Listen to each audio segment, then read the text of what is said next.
thank you so much for spending the time with us today. We're so thrilled to have you at Southern Utah University for our commencement.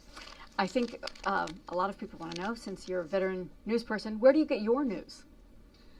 Well, from a lot of places, and that's what I advise everyone to do. If ever there were a time when buyer beware was appropriate when gathering or trying to find out what's happening, it is now, because we're in the midst of this communications revolution where newspapers around the country are dying and growing up like mushrooms after a rain, or all these various digital sites, some of which are very, very good, some of which are just simply propaganda organs, and some of which are in business to peddle phony news, fake news, things that are made up out of whole cloth, because especially in Europe now, we have digital sites that people are operating for profit.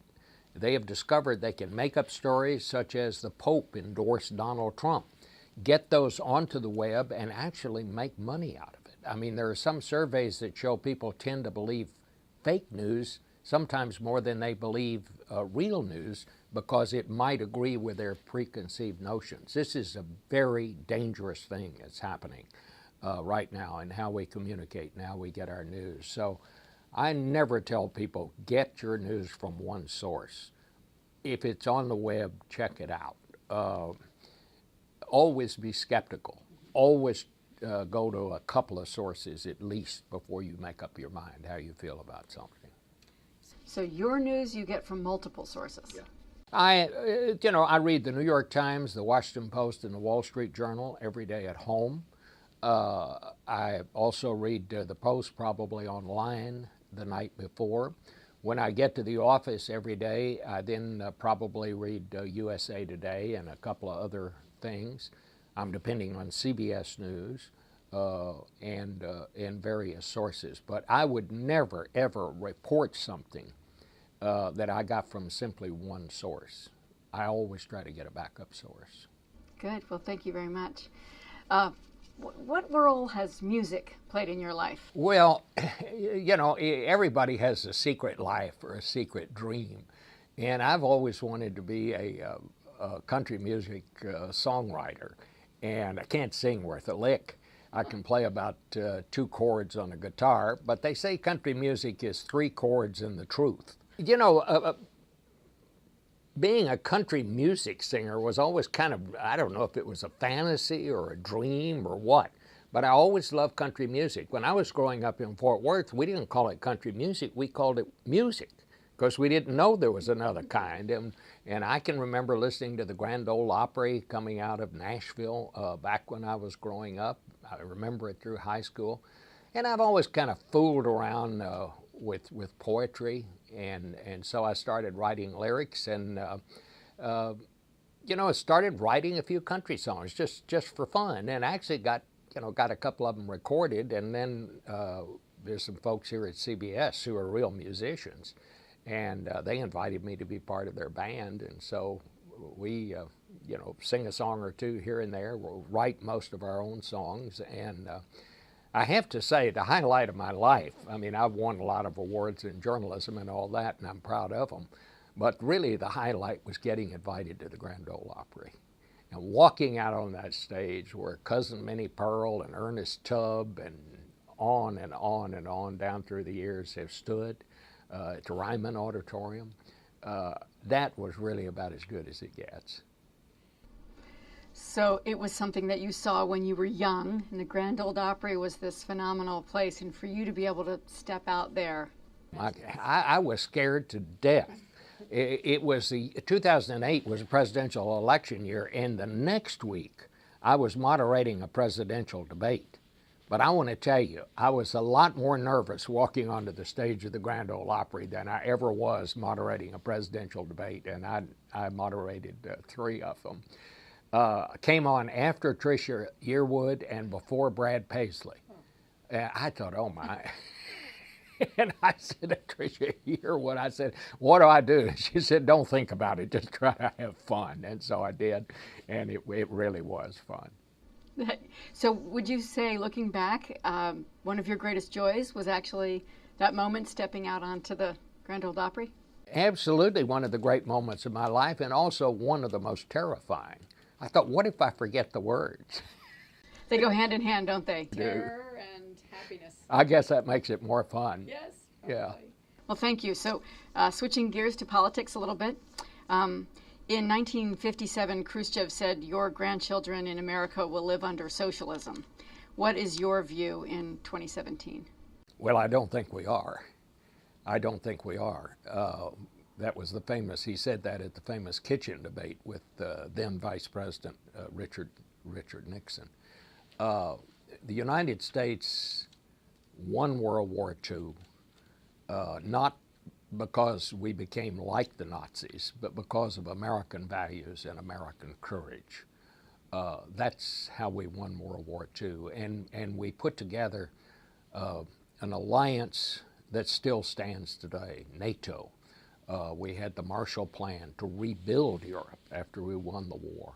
We did all of these things with our partners who were with us winning World War II, and by making friends of our enemies, Germany, Japan, some of our strongest allies today.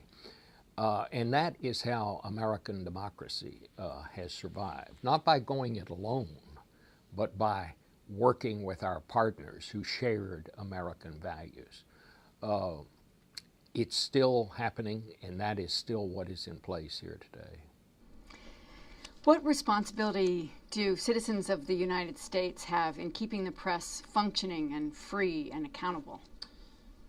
There are two ways to differentiate between a totalitarian society and a democracy like the one we have.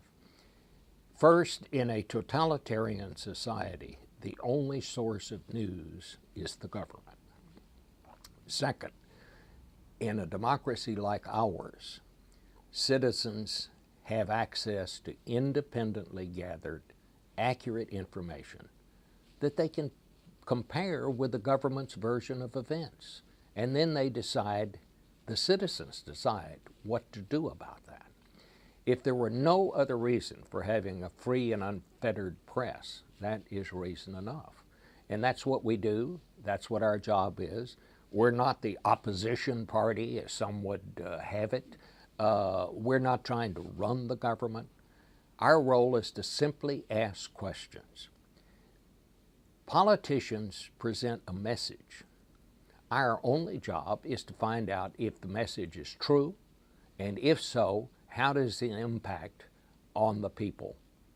How does it impact on the governed? What does it mean? That's what we do. We do that by asking questions, and I think when that's done correctly, it's a very noble thing. I know this, it is absolutely crucial to a democracy. Unless citizens have independently gathered information, they can't make informed decisions about what they want their government to do and what they want it to be. That's what makes all this work. And that's why when anyone, a foreign agent or someone within the government or some politician aspiring to be in the government tries to undermine a free press, it's a dangerous thing, and they're undermining democracy. Thank you. Perhaps you can help me phrase this question better. It has to do with discretion and how to make sure that you decide what's the public's right to know versus if there are some things that the government would rather keep confidential. Talk to me about that process. Well, there's always a tension, and there's often a disagreement.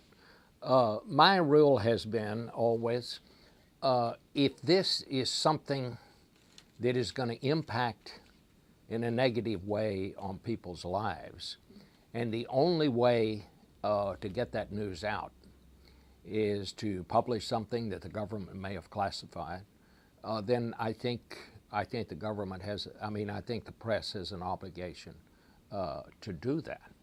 But you have to be very, very responsible in how you go about this. And the reporters I know in the mainstream media always are. I can remember once when I was covering the Pentagon, and a general who trusted me let me read some information that was, by the government's definition, classified. And I looked up at him and I said, "Are you sure you meant to show me this?" And what it was a list of the bombing runs that the B-52s were going to make the next day. Well, if I had published that, it would have put the lives of every pilot in danger. And of course I didn't. And he said, "Oh my God, I thought I was," he just gave it to me by mistake. Well, no reporter who has any responsibility is going to publish something like that. And that's always been my rule. We never should ever publish something that will put American lives in danger. But you have to also understand, and anybody in Washington who's been here a while understands this, sometimes the government will classify things just because it's embarrassing to them. I remember one of my favorite stories of all time. I was walking through the Pentagon. There's a commercial mall in the basement of the Pentagon, and there are commercial stores down there. And I was walking down there one day. I think I'd gone to get a hamburger or something in the days when I was covering the Pentagon. I look up at the Pentagon bookstore, and there was a long line of people lined up in the bookstore. And I thought, well, wonder what that's about. And some were in uniform, some were not. And so I just wandered in to see what it was. Well, I walked in there, and on sale in the commercial bookstore in the Pentagon was, of all things, the Pentagon Papers, which a commercial publisher had published. Now, upstairs in the Pentagon, these were under lock and key and still classified top secret. I ran and got a camera crew, went down, interviewed the folks in line. We did a story about it on the evening news, and Walter Cronkite said to me, he called me after the show, and he said, "Bob, if you hadn't had pictures to go with that story, I wouldn't have believed it." Is this April 1st? Exactly. But that's an example. I mean, of sometimes the Pentagon, classifies things, or all government does, to cover up mistakes. And in those cases, I think it's justified. The cover-up is always worse. Yes. So the AMA has the Hippocratic Oath. What's the journalist oath? To tell the truth, to understand that the politicians have a message and our job is to find the truth. Both are honorable endeavors, but they're different. Our job is to make sure the governed understand what the governors are doing. People have asked me over the years, are all reporters biased? Well, sure. Everybody has a personal point of view, but what reporters do is they're trained professionals, and they're able to separate their personal views from their professional responsibilities. And I think for the most part, I think that's what most reporters do. Politicians often have an agenda. I think the agenda that most reporters have is to get the story, get it right, and get it before your competitor gets it. I don't think most reporters' agenda goes beyond that. Okay, great. Thank you. For our upcoming grads, what quality or characteristics in leaders stand out to you as a must-have or a must-cultivate in college grads? The graduates this year are going into a world where our electoral system, how we elect the officials who govern in our stead and for us, the electoral system is broken. It's in worse condition than our roads and bridges, if that is possible. It has been totally overwhelmed by money. It has been badly damaged by gerrymandering of congressional districts. And we have reached a point where the path to elective office is so odious that people simply don't want to fool with it anymore. Our best and brightest people, our best and brightest young people, are not going into public service and are not running for public office, and that has changed the whole talent pool. somehow,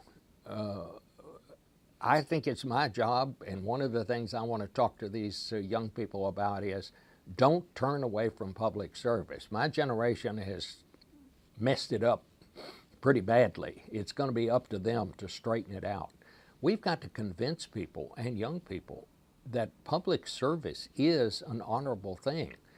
I'll tell you something. When I was a little boy, my grandmother thought I was going to grow up to be president of the United States. And you know why? Because that's what every grandmother thought that her grandson was going to grow up to be. How long has it been since you've heard anybody say, I hope my child goes into politics? And to me, that's the worst indictment of all and the biggest warning flag flying. We have got to change that. And it's not going to be done by my generation. It's going to be done by the young people who are going to be walking across that stage. And that's going to be their challenge. And I hope they can do it. This generation is a lot smarter than my generation was. They know a lot more right now because there's more to know than my generation did. But I think that's going to be the #1 challenge facing them, getting our electoral process back in order, finding a way to end this gridlock. You know, too many politicians are coming to Washington now, and their only objective is not to get a primary opponent. They know if they can get elected the first time, get the money to get elected the first time, as an incumbent, they can raise the money to keep on getting elected. The founders of this country were not worried about political survival. Those men that signed the Declaration of Independence were worried about being hanged if it didn't work. They were worried about their own lives if it didn't work. But in their phrase, they pledged their lives, their fortunes, and their sacred honor for this cause. The challenges they faced were far greater than today's politicians face. So we need political reform, but more than that, we need political courage.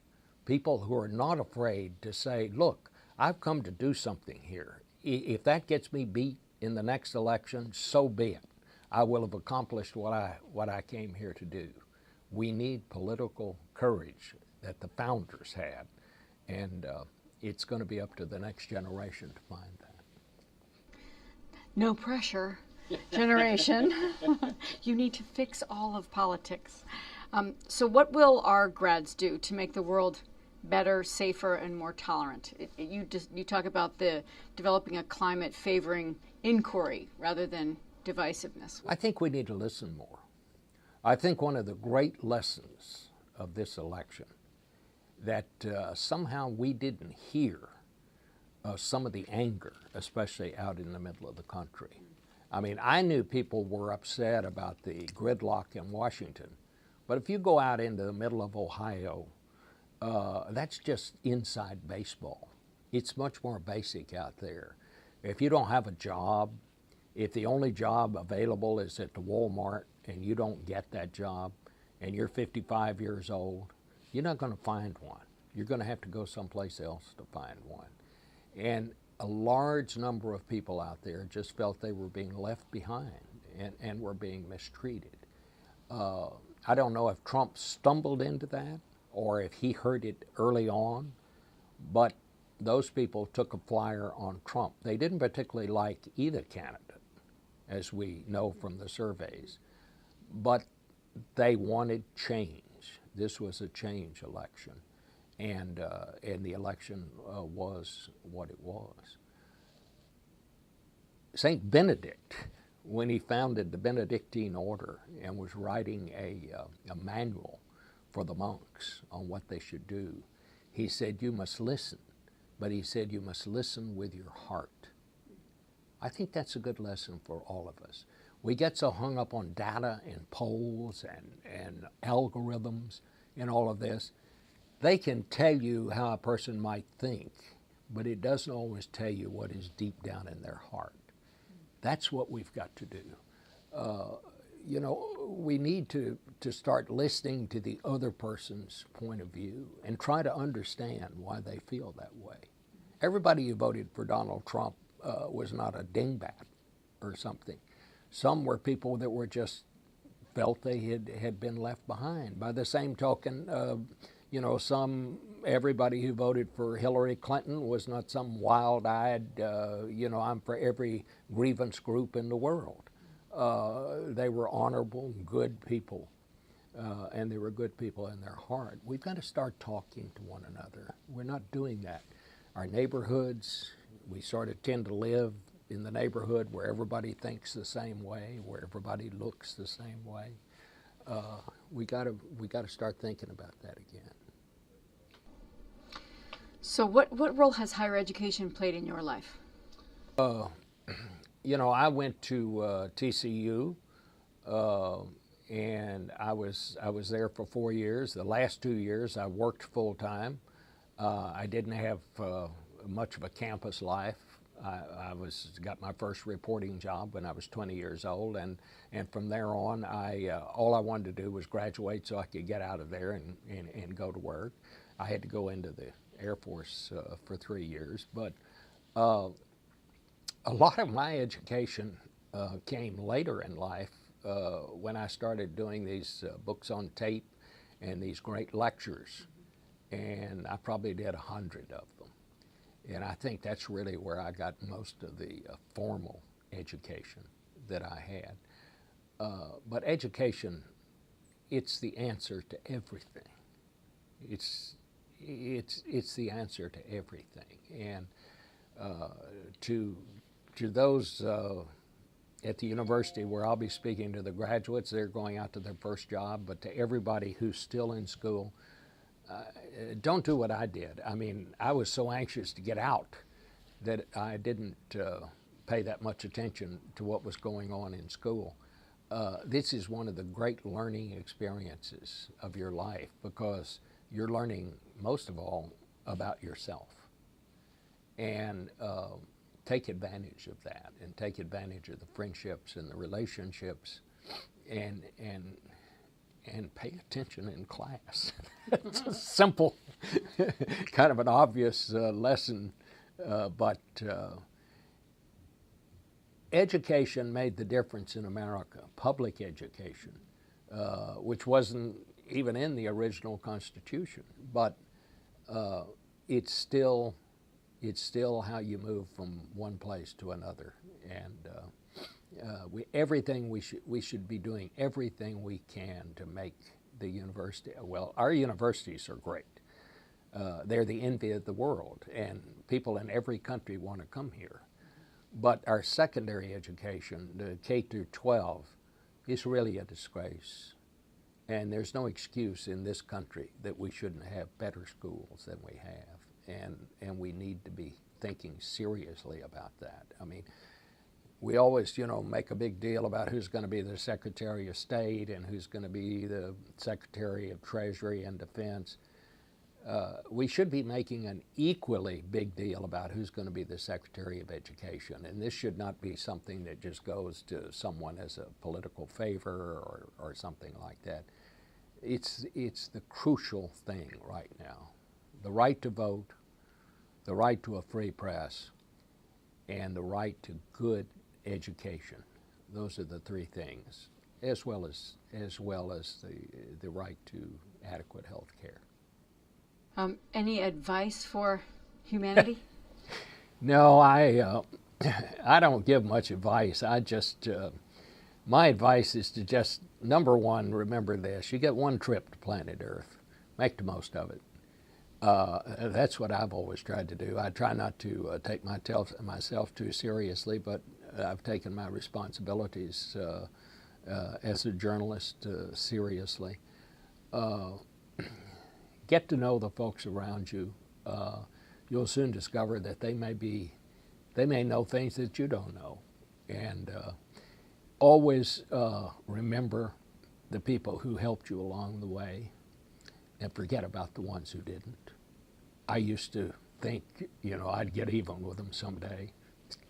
It's not worth the effort. It's not worth the time. as Willie Nelson would say, you delete and fast forward on those. And that's kind of been my philosophy before Willie put it in those words. But I think those are good words to remember. And your success is the greatest revenge. Whatever success I've had has been the most fun. And that's, when you get right down to it, pick out something you like to do, and then it's not like work. Don't worry about success. If you get good at it, the success takes care of itself. But always remember, you're going to get only one trip here. You want to make the most of it.